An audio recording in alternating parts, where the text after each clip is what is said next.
So a little update on lay 4.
Yeah, buddy.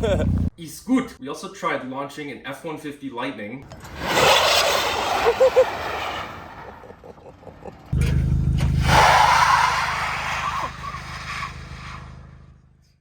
But in this video, we're going to be throwing it back to when I actually filmed the first YouTube video that I ever made, swapping a transverse block into this longitudinal B6 A4.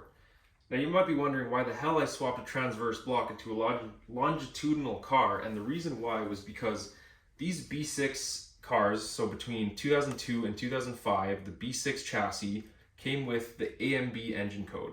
And the AMB engine has a head that's, I don't know, I've heard that they're cast with a porous casting, and so what happens is they actually crack between the cylinders or somewhere, I'm not even sure exactly where, I think it's between one of the coolant passages and somewhere in the intake runner, and that ends up leaking coolant into the intake runner and burning through the engine, and eventually the problem gets so bad that the car starts misfiring and barely runs. This misfiring issue happens over the course of time, so it'll usually start out as a really small misfire on a cold start. It'll just kind of idle and it'll like have a little blip, and then it'll start to misfire a little bit more on cold starts, and it usually becomes no misfire when it's fully warmed up. You can sort of get away with warming it up and then driving it, and after a while it'll not even run fully warmed up without misfiring. I guess there's just so much coolant leaking into the cylinder that it's just putting out the spark and causing it to misfire really bad.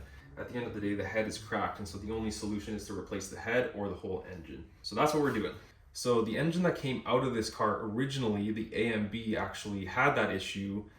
And then another thing that happened was that the oil cooler actually blew and mixed the coolant and the oil together in that engine. That completely thins out the oil, and it, I guess, caused a rod knock. We lost a bearing, we lost the head, everything was just too far gone, and so it was a lot easier to put a transverse engine into this car because that's the engine that I managed to find at the time. And it was a good engine, it looked really clean, which you'll see later in the video. So yeah, that's the reason why, and I guess the reason why I'm posting this video is that hopefully those of you guys out there with a B6 A4 1.8T, if you're trying to keep your car alive, or if you're trying to save it from, you know, selling it or scrapping it or getting rid of these cars, because they're fantastic cars, and if you want to save it, that's one way to do it, is to put either a different head on it or completely swap out the block with a transverse block. The transverse block is not really necessary, it's just kind of what I ended up doing. So I guess this video is not necessarily supposed to be a how-to video, but more so my experience with trying to save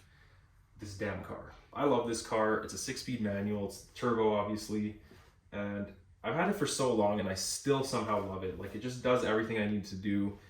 It's got all-wheel drive, it's a wagon, and it's a lot of fun to drive. Hopefully this video will help someone out to fix or repair or save their B6 from going to the scrapper, because again, they're amazing cars. So now it's been a few years that I've actually been driving it since I swapped that old engine into it, and it's been pretty good so far. It's been running really well, but there are a few insights that I gained kind of along the way that I learned that I'm going to share. The first thing is full disclosure, I have experienced coolant leaks with this setup. It's kind of been an ongoing plague with this car. At first it was a coolant leak from the coolant supply line feeding the turbo. And then I fixed that leak, and then the next thing leaked, which was, I believe, I'm not 100% certain on this yet, but I do believe that it's the thermostat housing. And in this video, which you're about to see, is I actually modified the thermostat housing to fit this engine block. So if you're not aware, the Transverse engine blocks are a little bit different than the B6 longitudinal engine blocks. And the main difference is the thermostat housing connects to a part on the block, and that part that kind of receives the housing is different between the B6 longitudinal engine and the Mark IV Transverse engine.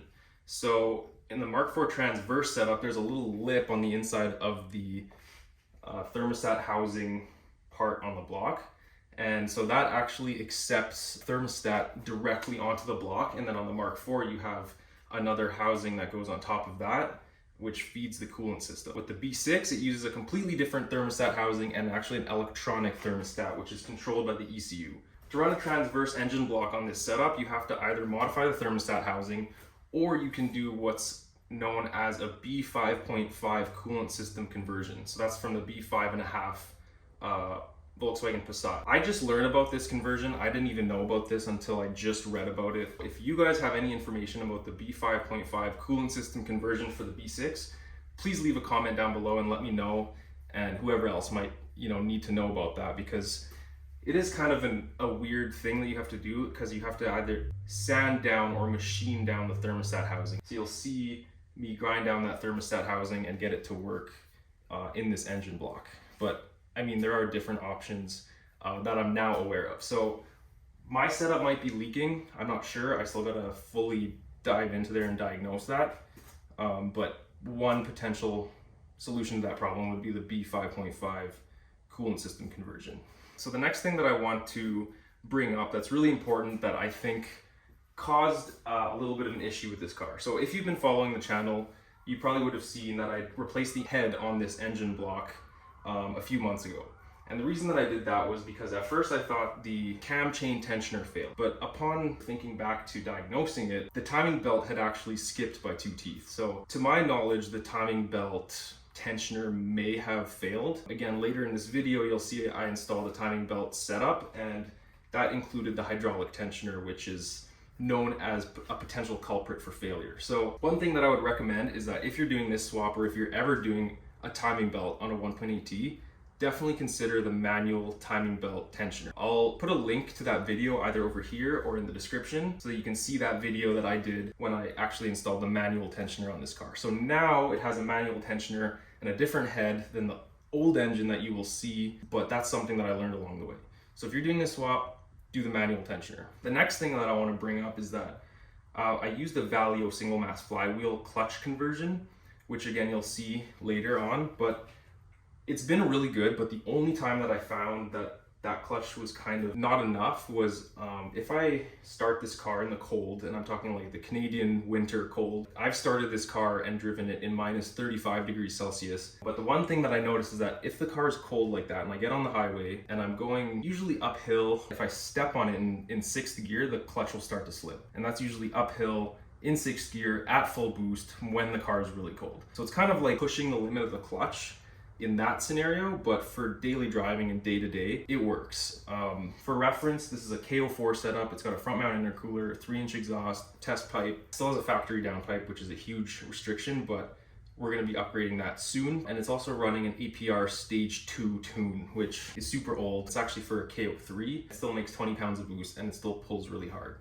So that's kind of the clutch situation. So in this next clip, you're gonna see the engine already completely pulled out of the car and the longitudinal accessories and mounts already bolted onto the engine. But one thing that I forgot to film was pretty much everything before that. I don't even know if I filmed it and lost the footage or if I just didn't film it. But one very important thing to note is that if you're putting a transverse engine block into a longitudinal car, you have to swap out all the mounts and accessories. Might be obvious, might not be. But the thing that you might run into, which is what I ran into, is that all the holes that those accessories and mounts bolt onto for the longitudinal setup are not actually used on the transverse setup. So what happens is the holes that have the threads are actually completely rusted out. In my case, the holes were completely rusted out where you need to bolt the mount arms and accessory bracket, everything into the engine block. So what I had to do is I actually had to go and tap out all the holes that were required to bolt up the accessories and mounts onto that engine block. This video was actually filmed on an older camera, so I do apologize for the video and audio quality. Like, comment, and subscribe, and let me know what you guys think. So with that, let's get into the video of swapping a Transverse Mark IV 1.8T into a B6 Longitudinal 1.8T. What's up, guys? It's Faraz here, coming at you from the garage. I want to do some videos and track the progress of my current build that I'm doing. It's a Audi A4 B6 1.8T Quattro 6-speed, and I actually broke the engine that came in its stock.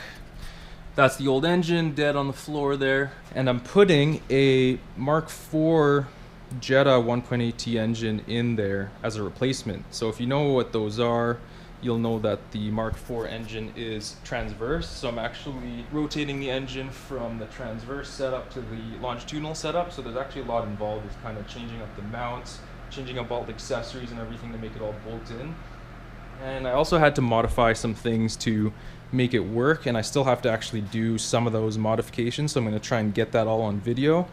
I'm hoping that these videos can kind of help out somebody that wants to replace the engine in their either B5, B6, Audi A4s, if you want to put in a transverse engine. This one again is out of a Mark IV. It's a 1.8T, and it's going to a B6. I got all the parts. I'm replacing everything. I'm doing everything on the outside of the engine. So I have all the original accessories from the B6. So all that is original. This is the original alternator, power steering, air conditioning pump. So I'm going to be reusing all that. I'm going to put a new serpentine belt on there. It's going to get a new timing belt as well. The one that's on here, it still looks okay, but the tensioner itself is actually broken. So that's no good. So we're going to be replacing that. This is a KO4 015 turbo. This one is a used one that I bought, so I don't actually know if it works. It feels really good. There's not too much shaft play on there. I got some paper towel in there right now. And then this engine, I've also never seen it run. So I'm gonna track the progress as I go, and I just hope that everything works out. I've done a lot of other mods to the car. I've got coilovers on it as well. I've got the full 034 Motorsport front control arm kit, and a few other little mods here and there. But this is kind of just to get the car to be super reliable. Like, I want it to be a good daily driver. This is going to be everyday driven. I want it to make, you know, decent power, nothing crazy. It's just a KO4. I'm going to be running a front mount intercooler on it as well. And there's also a test pipe back here. I mean, high flow cat. I have actually, so this is an 034 Motorsport density mount. I only have one right now because I actually broke the stud off the bottom here, so I need to get another one. For the time being, I just have a factory one on the other side. It's definitely has more play in there, but that's okay. It'll do for now. It'll get the car running. And I've already bolted up all the mounts that came off the original engine. So this is an AMB. So the reason I'm replacing this engine is because this engine had, the head had a porous casting, and so what happens is they end up cracking, and it leaks coolant from cylinder number 2 here, and it actually leaks into the exhaust runner number 2 and burns off out of the turbo and out of the exhaust. So it also causes a really bad misfire. So the thing, it does not even want to make power. It's just super not fun at all. So that's why we're replacing this. The other big reason is because a while ago the oil cooler actually blew on this engine, and it mixed the oil and the coolant together, which thins out the oil. And so I think the bearings are gone in there. So it's got a rod knock. I think one of the rod bearings is gone. Could even be that cylinder 2, not sure. But that's now in the past. This is the new engine. Everything looks to be in good condition. I looked inside the engine, at the inside of the cylinder walls from the bottom there. Another thing that you have to do that I forgot to mention was that you have to change out the oil pump pickup for the B5 or B6 longitudinal pickup. So as you can see here, I already have it installed, and you can see a photo on the left side of the screen of a Mark IV Transverse pickup, which is a little bit longer. And to fit the oil pan for the B5 or B6 longitudinal 1.8T, you need to swap out the oil pump pickup. And I also turned everything over and made sure it's all in time. So the tensioner is broken, but it still holds the timing. So the timing is fine. That should be all good. And it doesn't look like it has too many leaks either. It looks like quite a clean engine, like the cam. This is actually the first time I'm looking at the cam seal. So the camshaft seal looks pretty good. I can't tell though. I should note that I'm not a professional. I'm not a mechanic at all. This is my hobby. So if I'm doing things wrong or being dumb, like let me know, because I'm always open to criticism and learning stuff. This is a huge learning experience for me. I've, like I said, never done this kind of a swap before. Let's take a look at the parts that we got now. So we're gonna be putting this on Saturday afternoon right now. I'm hoping to get this done by tomorrow night. It's a pretty ambitious goal, but we'll see. I'll track the progress and hopefully I have all the parts here and nothing's missing. I've ordered like probably 4 different times now to make sure that I have everything. So on the left, starting out, we got the windshield wiper linkage here. Mine's seized and I'm gonna need that because it's obviously a safety hazard if your wipers don't work. We got some coolant, oil, we got the A4 service manual here for torque specs and other detailed information. Got a fresh valve cover gasket. This is a thermostat housing. This is the old one. So this one I actually modified to make it fit onto the Jetta or the Mark IV block. So this is one of the mods that has to be done to make it work. So I have a brand new one here. This one was practice. Hopefully I'm gonna get this one kind of ground down and make that fit into the Mark IV block. And then here I have a serpentine belt, timing belt, water pump with a metal impeller, tensioner, hydraulic tensioner there, and the roller. Fuel injector seals. This is the intake manifold gasket. Got some oil return line, turbo return line seals here. Some turbo exhaust inlet gasket and the outlet gasket. Got the air filter, oil filter, and this is the Valio flywheel conversion. So this is a single mass flywheel. These come with a dual mass and they just have lots of issues. So I actually took the same flywheel out of the car, the same exact kit out of the car, but it has about 100,000 kilometers on it. The old one's still in good condition, but I figured, while I have everything apart, I want to just do this right. I want this thing to last. I want it to be reliable. This is going to be the daily. So we got a fresh Valio clutch there. I was going to go with an aftermarket clutch, but I asked around and a few people that I trust told me that, this is the way to go. Valio makes a good product, and so that should hold the power of a KO4. It's not making a whole lot of power. It should make about, I've read 300 foot-pounds with the Unitronic Stage 2 Plus tune, but I don't actually know in the real world. That's pretty ambitious, I think, but I guess we'll see how it feels. Also got the oil panel cleaned up and ready to go on. I got some Permatex Right Stuff gasket maker, so I'm going to seal up these edges with that APR snub mount that's already on there. So I'm just missing now that 034 mount. I wire wheeled the valve cover, so it looks really nice and shiny now. And I wire wheeled intake manifold to make it also look really fresh. Turned out really, really good. Really happy with how that turned out. Didn't really cost me much of anything other than wire wheel for it. And I just put that into a plug-in drill and went at it with that. Probably took, I don't know, an hour or two to kind of get it all looking like that. So, and then of course, breathing in aluminum dust, which is always fun. Just kidding, wear a mask if you're gonna do that. So that's where we're at now. So I'm gonna have to put on the clutch. So I gotta do the clutch, flywheel, pressure plate. I gotta do the pilot bearing, I think. I still gotta figure out if the input shaft will fit into the pilot bearing that's already in here. I've read online that the Mark IV pilot bearing is different. So I have a B6 one. Hopefully it'll fit and I don't have to change anything, but we'll see. Also, another thing with the Mark IV block is that on the B6, I guess I'll show this now. This is the support mount for the turbo. And on the B6 block, the A and B block, there's actually a hole that it can bolt into, but the Mark IV doesn't have that. So I kind of ended up rigging up this little bracket. So this is just a spare piece of steel I found in the garage. I'm probably gonna cut this off right here to kind of clean it up a little, but I'll keep that corner there to keep it so it's rigid and it stays strong. All I did was I put a nut and a bolt through here and I drilled a hole on this metal plate to sort of get it to be solid. And so I just went off the bottom bolt of the mount here, the mount arm. So you can see there's a hole there, and I drilled a second one here. And this, I also opened up the hole a little bit to make that work. And you can see there's actually a bolt and a washer back there. So you can see there's no threaded hole in the block. I just kind of like bolted it to that bracket and went off of that mount. I mean, all you need really is a flat piece of steel, and you can use the engine mount arm to bolt onto. And I actually unbolted these bolts up top here to get all the weight of the turbo sitting on this mount, and it actually, or this support brace, and it actually held it pretty well. So I'm quite happy with how that sits. It supports the weight pretty good. I'm just gonna clean that up, cut that off so that it's not kind of sticking out like that. These are the exhaust studs, and I put new copper nuts on them. So I only actually got 10. So there's some older ones underneath, but some fresh copper nuts there. That's all torqued and ready to go. There's also a nice fresh gasket, exhaust gasket under there. So a lot of progress has been made. Shout out to Innovative AutoWorks for helping me get all these parts here. I think I'm gonna work on the coolant system first, try to get this all ground down. So I'll try and get that recorded. From there, I'm gonna put the intake manifold on, kind of get the front side. Intake manifold's not like properly bolted, just kind of on there.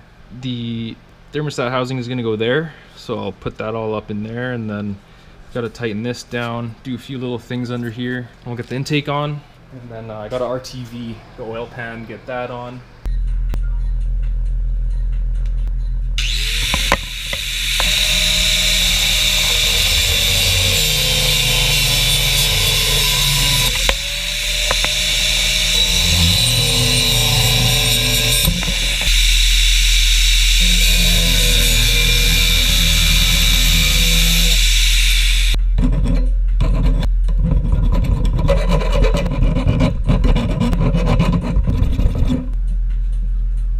So I ground the mount down just a bit.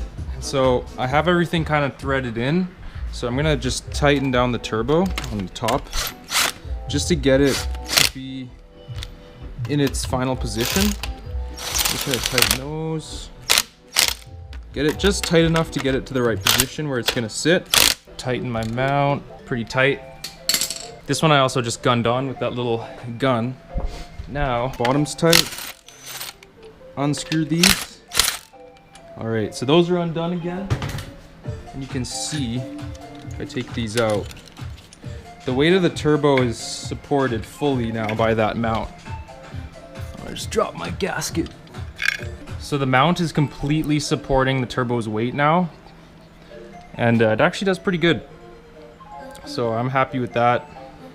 There's obviously 3 big bolts that'll hold most of the weight there, but it does support the weight of the turbo, so success. I just test fitted the serpentine belt, so that fits good.